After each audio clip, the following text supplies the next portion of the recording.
Start it. Yeah. Undertaker though. Hi guys, I'm Peter. This is Paul. Not Paul. Oh, I'm Peter. I'm Carl. Okay, Peter. Kyle, get in the car. Where's Kyle? Anyways, listen guys. The show starts with a good thing. What was that good thing? Us. Paul E. Dangerously. Paul E. Heyman comes out and he says nothing about CM Punk, which saddened me so much. He's talking about Brock Lesnar and he basically just talks crap on Triple H. He's like, hey, Triple H isn't here. He's a wussa. And that's true. That is true. He reads an email and Triple H is like, oh.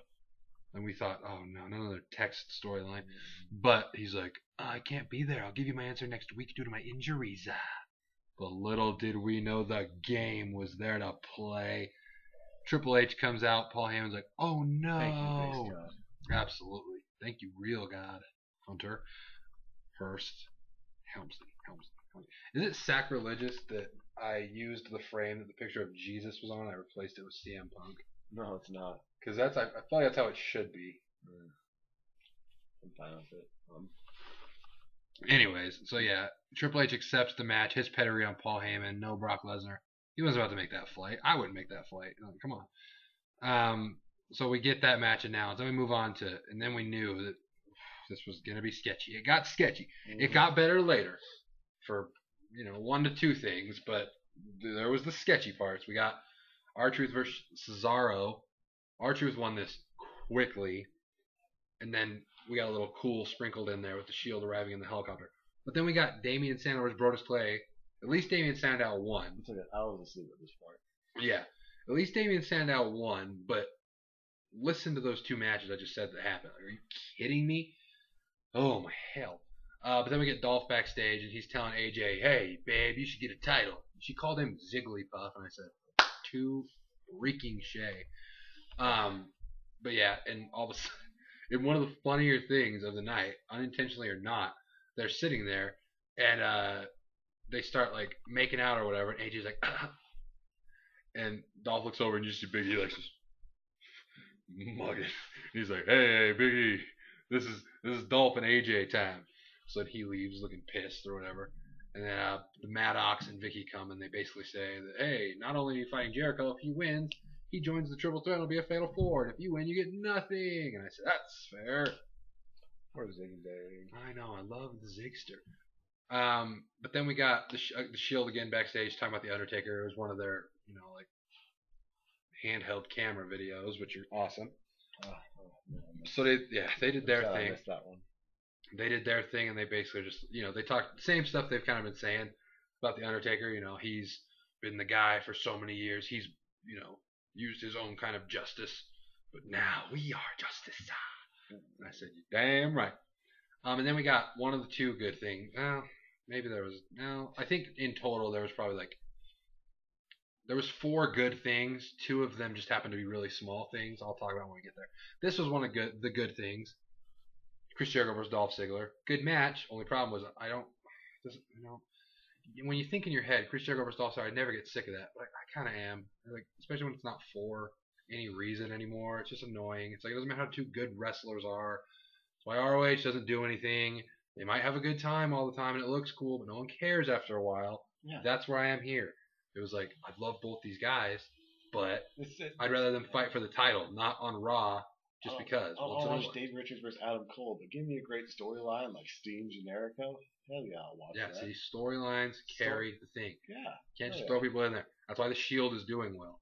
You could, if you would have just thrown one of the 3 in there, like if you put, Seth Rollins, I'm sure he would have overcome at some point, but at first everyone would have been like, it's just so, this is the same thing we do every time. Yeah. So why is Tyson Kidd not over? Because he's never had a real storyline. Yeah, because he has dumb hair.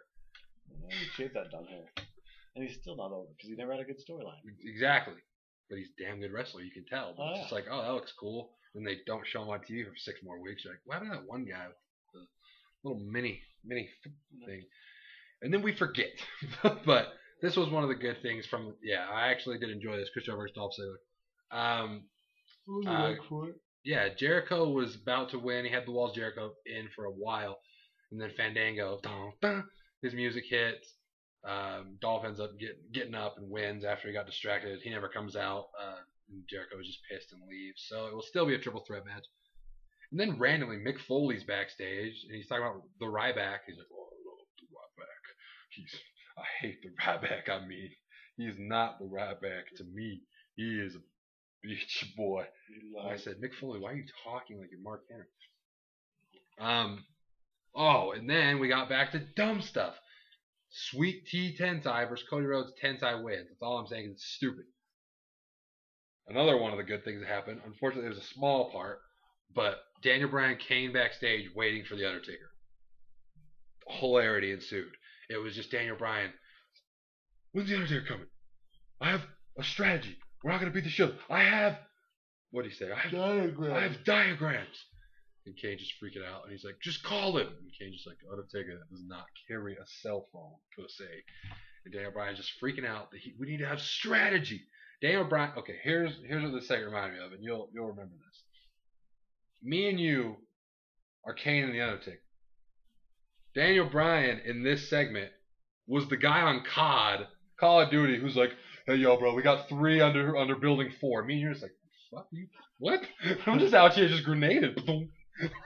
Yep. Like, that's exactly what it reminded me of. And Kane just like, "The Undertaker gonna be the Undertaker. You don't give him pie charts to the Undertaker." The jetpack will be the jetpack. Yeah, like I'm gonna go +1 or even, but I'm gonna trade out. If it gets close, I'll emerge and club some people. That's Halo for you. Like, that's just what this reminded me of. Like, Daniel Bryan was trying to be those guys. I'm the Undertaker of Halo. Yeah. Daniel Bryan was just that guy that's taking stuff way too seriously. We're just like, "Dude, we'll get it done. Just whatever. Don't tell me to go to building 4. I don't even know what that means. We're just in the Cantina house." Yeah. But it's funny from this perspective. You can look at it's great. It shows character. Yeah, it was hilarious. Yeah. Oh, and then Kane, "Whatever you do, don't try to hug the Undertaker."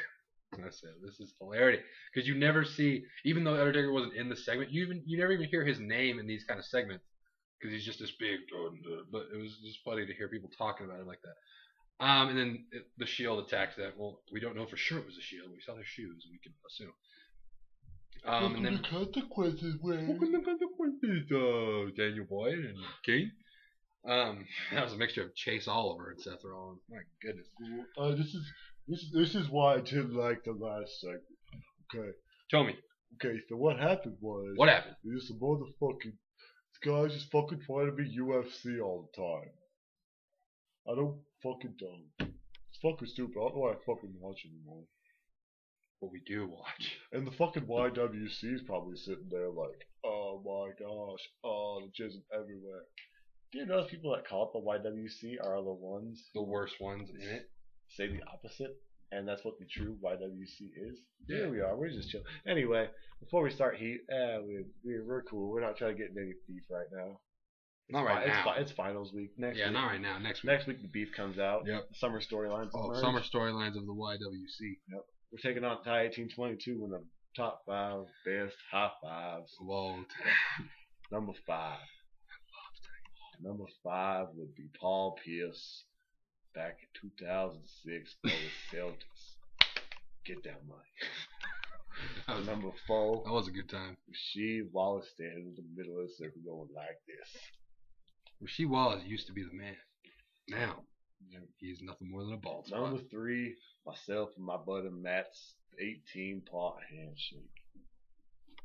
I don't know what 2 and 1 are, but they'll be continued. Take that, Ty. Yeah, Ty 1822 will fill us in on what 2 and 1 are. You believe that? I don't believe that. I'm speaking my 96 voice. Yeah, you got to talk in the 96 voice. 96 voice. Next up, we got Big E Langston taking on Zack Ryder. I remember back in 2011, Zack Ryder was one of the most over superstars ever. He really was. And everyone loved him. This guy right here, he's so charismatic. Mm-hmm. Then I saw Big E and I was like, "Oh man, this guy's like that next Mark Henry." Mm-hmm. Yes. Like, oh man, this guy's incredible. His match, man, back in '96, we saw a man debut by the name of Mark Henry. This reminded me of it. So much power, so much pure emotion. You couldn't help but applaud like we did back in '96. In a way, Big E gets him with the big ending. Zack Ryder was on television. Can't complain. Take the next match. It hurts my throat. Oh yeah. Then we finally get this match: Undertaker and Team Hell No, or the Brothers of Destruction and Daniel Bryan, whichever suits your fancy, versus the Shield. This was the highlight, obviously. I mean, it's not like we expected something else to be the highlight. They hyped it up all week, and the freaking Undertaker was on Raw, and it was it was just a mix of great things. The thing that was good, the thing that made me very, very happy to see is Undertaker is obviously healthy because he was not a standee in this match. Like sometimes you guys have come back, like Bret Hart's been in a couple tag matches. It's tag in, he'll do some stuff and he's out of there. He's not healthy. So I was like, okay, we'll see how healthy the Undertaker actually is, or if this is just going to be one of those things where he just has a presence and it's just, visually he's there, but he doesn't do much. Not the case. He took a mean spear from Roman Reigns. In there. Yeah, he took a mean spear from Roman Reigns. He had old school, no tombstone pile drivers, but you can't have tombstone pile driver because that would have had to end it. Oh boy. Oh man, back in '96. He would hit it and he would say that was the start of that tombstone pile driver about '96. About '97, '98. I was back in Ministry. Ministry. He was a scary ass motherfucker. I said, I ain't about this life right now. He was crucifying niggas. He was. He said, hey. He said, Stone Cold, you up on the thing. Yeah, man, yeah. And I said, Stone Cold, get off that thing. Stone Cold, get off that. Stone Cold said, I said, get down here, Steve. Get off that crucifix. He said, I'm stuck, dough. I'm on that '98. Oh, man. Stone Cold '98 was one of the greatest characters ever. I mean, this guy at '98 was just the best. I wish he had batteries and he'd say things like, Stone Cold stuff. Stone Cold 316 said, I just whooped y'all ass. That's what he would say. Anyway, sorry, I'm talking in the '96. Oh, but yeah, the Shield wins this match, which made me happy. Undertaker didn't pick the pin, which also makes me happy. Yeah. Daniel Bryan's going for the flying headbutt, misses it. Dean Ambrose rolls him up 1, 2, 3. Shield wins. Maybe this continues. I don't know. There's no reason it wouldn't. Undertaker looked great. Like, I don't know what, I don't know why it wouldn't continue, but I hope so. Maybe we get Roman Reigns and Seth Rollins versus Team Hell No at Extreme Rules. And then we get The Undertaker versus Seth Rollins at Extreme Rules in a Hell in a Cell match. Winner gets $15 and a trip to Fandango's closet to get some Jimmy John's coupons from Brock Lesnar. I remember back in '98. We put up that Hell in a Cell. They threw off Big Foley. Big Foley went off. If there's anyone else who would go off the cell, it would be Seth Rollins. Yeah, it really would. He would. Seth Rollins would love to get thrown off the thing. That's why I want to see it. And then the next segment was backstage, is where we found out who we're rooting for in the John Cena Ryback feud. When John Cena referred to him as the Ryback, and I said, John Cena, we have your back. I have your back in this feud, Jonathan. You said the Ryback. That's really all there was to that. That's all I took from that, because I was really excited to hear him say the Ryback. But then we get Fandango coming out, and the crowd went, oh, imagine that. The crowd followed New Jersey's call, unlike last week, idiots. And they were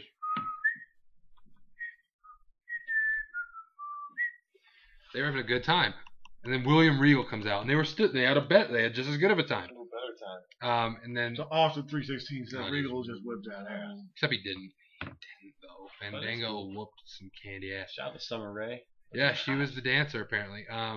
But yeah, he gets the win, and then as he's walking up the ramp, Chris Jericho comes out and attacks him, and he said, dun-dun-dun-dun-dun. That's not what he said. He didn't say that. Jericho. But yeah, Stone Cold Steve Austin is going to finish this review off strong. It was a battle royal with women, divas, women. And I said, what? And I said, what? And I said, what? Stone Cold, give me a hell yeah. Give me a hell yeah. Hell yeah. Oh, AJ came out there and she played possum and said, gotcha, bitch. AJ gets that victory. Dolph Ziggler, Big E Langston, and AJ about to have all the titles. And that's the bottom line. Because Stone Cold says so. Easy, buddy. Easy, buddy. All right, take us home. And then an old buddy of this guy came out. Mick Foley comes out and he calls out for Ryback. Ryback comes out and he's like, "Oh, well, you're fat." And I said, "That's not nice to say to Mick Foley." And then, of course, Mick Foley has a chair. Ryback throws it, and they're about to have like an altercation. Cena comes out and makes the save. Ryback referred to Cena as Super Cena a couple times, aka trying to get back for him, calling him the Ryback. Didn't go over as well. So Cena comes out and makes the save. But before Cena and Ryback get anything, the Shield, they come out, you know what I'm saying? And they're like, "Listen, boy, I swear, we've been out here so many times. We've been in like 6 segments." And they come out and Cena, it looked like, well, first of all, it looked like a lot of things were going to happen. Cena was standing on the apron and we said, "Is Cena about to join the Shield?" Then he jumped down and then we thought, and then I was like, "Is Ryback about to join the Shield? They're going to go in there and they're all going to like have a buddy hug or something." Neither of those happened. They got in there, attacked Ryback. Cena acted like it wasn't going to help. Of course, he grabbed a chair, came in and helped because he's John Cena. He does for the rights of those who prosper. John Cena stars in the Marine Force Citizens. We can hope so. But yeah, so then he makes the save on Ryback and they have a little stare down. Hits an attitude adjustment to end the show. Send the crowd home happy, I guess, is what they were going for. But yeah. That was Raw. We'll play the game of, if you're still watching this, say, "Give me a hell yeah," and then say hell yeah. Say, "Give me a hell yeah, ... hell yeah." That's how you know we're still watching. We're going to do this every week. And one of these weeks, randomly, we're going to keep you guessing, because one of these weeks, I will do the thing where I give something away, but we're going to have to give the key where you have to listen to the end, and it's going to be a whole scavenger hunt of, it's not going to be that hard, but just watch our videos and you'll understand. But so yeah, give me a hell yeah. That's what you need to put. But that is all for this, this episode. So you guys have a good night. We will see you later.